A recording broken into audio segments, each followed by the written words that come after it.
Туган Мальсагов родился в 1912 году в селении Альтиево. После окончания школы работал заведующим читальней в родном селе. Потом в 1932 году поступил в Ингушский педагогический техникум, а затем включился в общественно-политическую деятельность. Когда началась Великая Отечественная, прервав успешно начавшуюся партийную карьеру и оставив молодую жену, Туган, несмотря на то, что ему давали бронь, добровольно ушел на фронт. Этот человек был очень мужественным человеком и очень убежденным коммунистом и убежденным патриотом, поэтому за ним люди шли.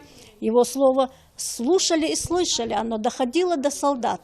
Поэтому это очень важно. Он был хорошим оратором. Война застала Тугана Мальсагова на должности инструктора обкома партии. На фронте он был политруком стрелковой роты, пока под Ростовом не получил тяжелое осколочное ранение в руку, после которого снова встать в строй ему уже было не суждено. Эти раны давали о себе знать до конца жизни ветерана. За годы войны он успел стать участником Сталинградской битвы, Малгобекской оборонительной операции и пережить ссылку. То он внес огромный вклад в то, чтобы укрепить нашу обороноспособность в самом начале войны. Трудности, выпавшие на долю Тугана Хаджимоховича, не сломили его. Он самоотверженно трудился на многих ответственных постах и оставил после себя бесценную святыню – хранилище истории и культуры народа.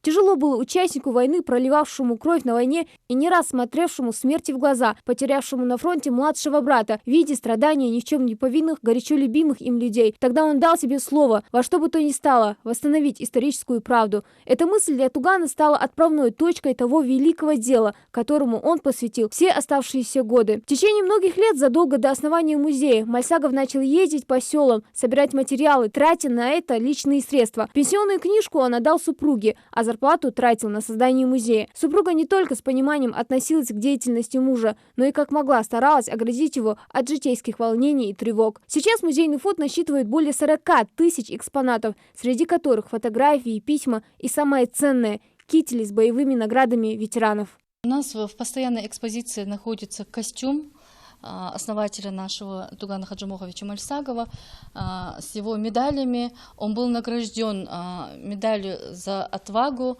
медалью за победу над Германией и за оборону Кавказа.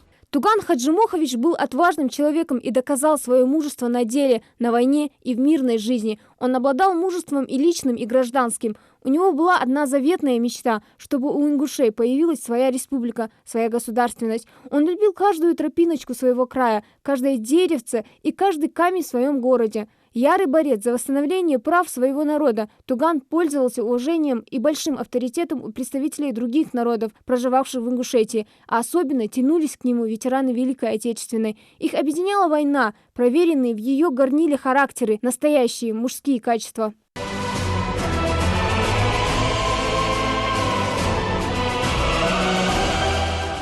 Воспитанием Тугана занимался отец. Именно он отдал его в Кантышевское медресе, закончить которое ему не удалось. Но познания в религии, полученные там, стали основой его морали и нравственности, которые в то непростое советское время позволили воспитать уже своих детей по всем нормам эсдела и обычаям ингушей.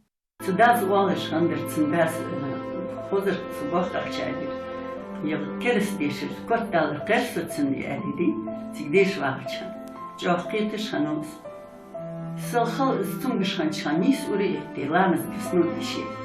Цмар нурцу. Да тупцак ягар я ди işte точок да хамхан дыртхбалы. Но наныз уалыр. Шындар я сугварц. Сөз элш долаш дашкыс тикхадыш дашкыс. В ноябре 1983 года после продолжительной болезни Тугана Хаджимоховича не стало. Он прожил 71 год. Подвиги Мальсагова были отмечены многими наградами. Медалями за победу над Германией в Великой Отечественной войне, за оборону Кавказа, Сталинграда, за отвагу, трудовую доблесть и не только. В 2002 году его посмертно наградили орденом за заслуги, высшей госнаградой Ингушетии, для которой так много сделал этот человек. Продолжателем дела Тугана стал его старший внук, ныне директор Ингушского государственного музея краеведения имени Тугана Мальсагова Магомед Закриевич Сагов, который трепетно и бережно относится к наследию своего именитого деда. Здесь уже работают отдел хранения, отдел научный, отдел археологии, отдел этнографии, зал Великой Отечественной, духовный зал, зал государственности. И вот сегодня в наших фондах сосредоточено более 47 тысяч экспонатов. Музей имени Тугана Мальсагова с каждым годом пополняется самыми различными экспонатами. Здесь хранятся ценные памятники культуры, собранные свидетельства как древней истории ингушей, так и военного прошлого. Самые различные коллекции по истории и этнографии ингушского народа. Это самое главное наследие, которое оставил для потомков Туган Мальсагов.